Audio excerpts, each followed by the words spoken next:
my childhood was basically spent traveling around the world with my family, but on summer holidays we would always go back to the same place in Strangford Lough, which is in Killyleagh in Ireland.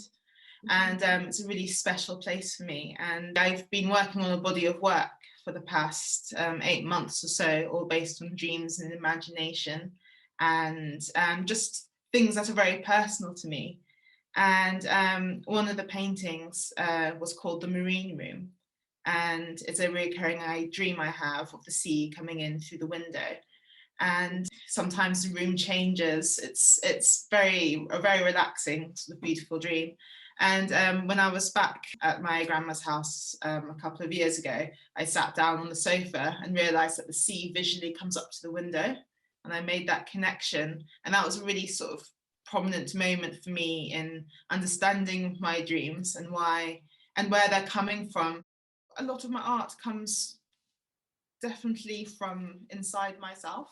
When I first started creating paintings after my training, it was very much to do with like sort of the natural world and flowers and things, because that's something I really love, and my parents are all about gardening and stuff, and I'm all have a sort of deep relationship with natural things. In school, I always had a huge love of surrealism and the surreal and everything else, and it was actually walking into an exhibition before I went back to doing art. It was an exhibition of Dorothea Tanning, Web of Dreams. And I'd never heard of her before. And I sort of stood there and I had a very emotional reaction. And I was like, this is the kind of work I would have loved to have created if I had thought to just, stick at it. But, as in like, taking myself seriously and push that aspect. After a while of doing still lifes and things, I thought, well, I really want to push myself to, create art. There's so many different types of art, but sort of, I guess, art's for art's sake, and to just painting purely because I have something to express rather than just necessarily to sell. And it was a bit of a confusing time because I didn't necessarily just want to do still life or portraiture or surrealist work, or it was sort of a tiny bit of all the things I love, because I love a lot of different kinds of art. So it was just sort of a collection and trying to find a way of communicating what I wanted to do. In terms of so obviously his work is all about symbolism and mythology, and that I take a lot of sort of great inspiration for him and how he describes those topics. And so I looked to him a lot for inspiration in terms of creating mood and technique and just expression. And then also it also ties in with Tuke as well, because his whole life was representing the youth of Cornwall, and it's sort of a snapshot in time of childhood of being by the sea. So I've got sort of those two strong connections there. Seeing his work for the first time was really, really wonderful, because it was kind of the same as seeing Soria's work for the first time, which I saw a few years ago, and the image doesn't really capture it as beautifully. And so it was the same kind of thing of the way he captures the light, and just, I find plein air painting extraordinary because there's so much information to capture and there's so many elements, and I'll get on with that because one of the paintings I did was down in Brighton Beach, painted from life, and it was positively exhausting. What struck me about his work as well, which is how I developed my project, was that he also tapped into mythology as well. And it wasn't received very well. And I thought at the time when I had this opportunity, it's something I hadn't developed yet. I hadn't developed my solo show either, which is coming up. So I thought it would be sort of a great opportunity and stepping stone to take off where he left off and try and make the project my own in terms of exploring mythology and making it more sort of dreamlike, while also focusing on the male form, which is not something I usually do because I usually prefer to paint women. So it was a really lovely way to just focus on those two elements. So tell me a bit more about the painting in Brighton. So they're 3 large-scale paintings, and they're all based on sort of mythological themes. And this one was called The Blue Men of Minch, which is based on a Scottish folklore of these mythological creatures that swim around the outer Hebrides, capsizing ships. And they're just these blue men. I had this idea of doing something with two men, and two of my friends offered. We went down to the nudist beach in Brighton, which was very quiet and really lovely, and had everything set up. And it was just, the weather can be quite changeable by the sea, and we were getting burnt simultaneously by getting drenched. If you think of the weather at the moment, where it can be full sunshine and then the showers can be coming in. So it's like huddling under the umbrella, but then also trying to keep the models warm with cups of tea and things and stuff. And then as well, I wanted to paint them in a sort of blue harmony. It's kind of like a subtle allude to the Blue Men of Minch without being, gimmicky. I'd been studying some of Tuke's work, July's Sun and the Critics, when they have their backs turned away and they have sort of very greenish or purpley tones to their backs. And so I had that in my mind as I was progressing with the painting. So, but of course, since they were burnt, they were red. So I had to sort of make some sort of mental changes and like, how can I describe the values of the back but change the colours completely? And so I went to sort of for more bluish green rather than like a purpley red. Cobalt and sienna, and limited my palette to just a few colours. So I could only go a level of darkness or tonality. That was painted over 2 days because the third day it was torrential rain again. Isn't it? And how big is that work? Probably about a metre. Okay, so fairly large. Yeah, it's pretty large. And actually, it's also inspired by Tuke and Soroya. You see those paintings of men with their waistcoats and their huge canvases out and everything. And I just, part of me wanted to have that moment myself. I wanted to have the big canvas on the beach, and I just wanted to have that experience that these guys had, and to paint out the elements with something quite challenging. So did you actually complete the entire painting out there, or did you have to finish bits off? For the figures, yes. I wanted everything to be quite expressive, and there's beauty from painting things from photo and from life, but I wanted sort of the bones of the painting of what had happened there to sort of stay there. The strokes I made on the boys' bodies are very freely done and very expressive, which is something I wanted to create in that painting, these big broad marks. But also it's good to realise that to paint that way, there was actually a full day of structural drawing underneath that. And so because I wanted the marks I put down to stay there and to be in the right place, so they actually didn't go on to the second day. And the first day was all working on my grisaille, like my preparatory drawing. So nothing had to be moved around, because what I didn't want to do is had to keep layering paint on and fix things at the same time. Those parts are painted from life. And then the more sort of mythological aspect. So my friend had a boat brought down with him, which is a lifeboat from the Titanic, a scaled down version. That's his pride and joy. And I thought it'd be lovely to have a lifeboat in between them. And I had the sort of sea coming up to the level of the boat, which it was visually in life. And then I also had my mum's sort of hokusai rope on the side, and I wanted this sort of nearly Whistler-esque sort of Asian waves coming up to the boat, whereas the sea from the other side was coming up. And then I had the idea of these shell men basically crawling in and out, trying to escape them. So they're these men with shells attached to their back, which alludes to another painting I'm doing called Triton's Carapace, which is my reimagining of the Greek god Triton.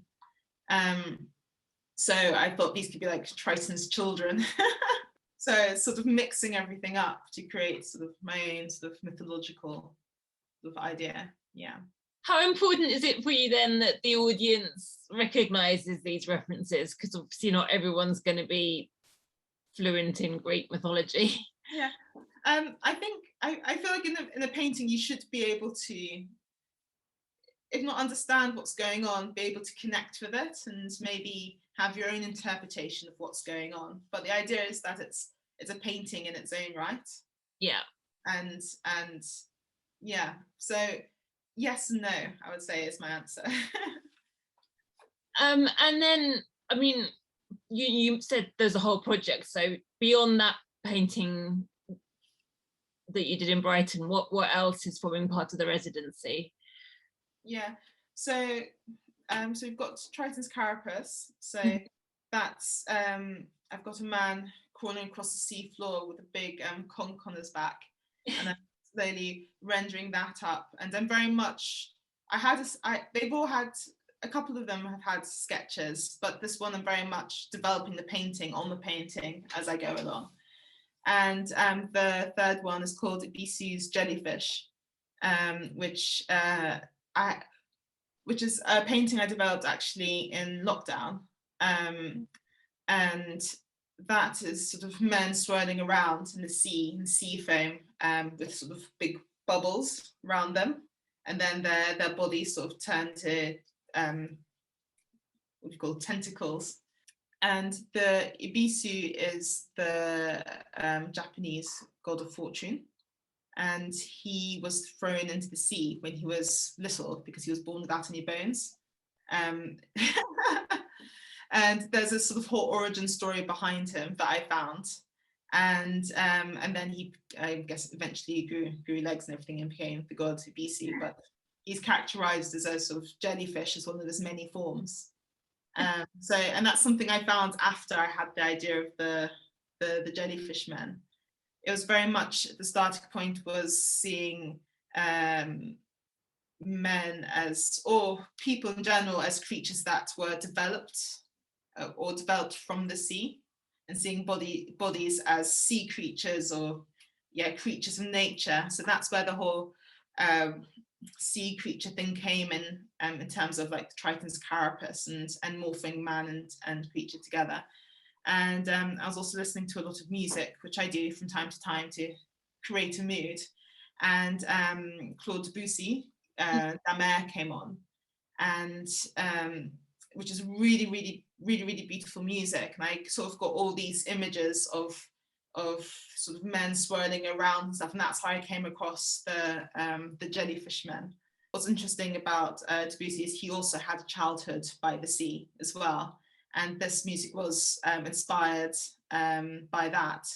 And he hadn't been to the sea for many years, and apparently that line of music was inspired by paintings and literature, and his times crossed over with Tugh. So I was thinking, wouldn't it be interesting if he was maybe looked at his work as inspirations amongst like other marine paintings and stuff, and how it's sort of done another full circle, inspiring me with this project of work. And I thought that was like a really lovely sort of thing. Definitely. Yeah, I mean, it sounds like you do a lot of research as part of your practice.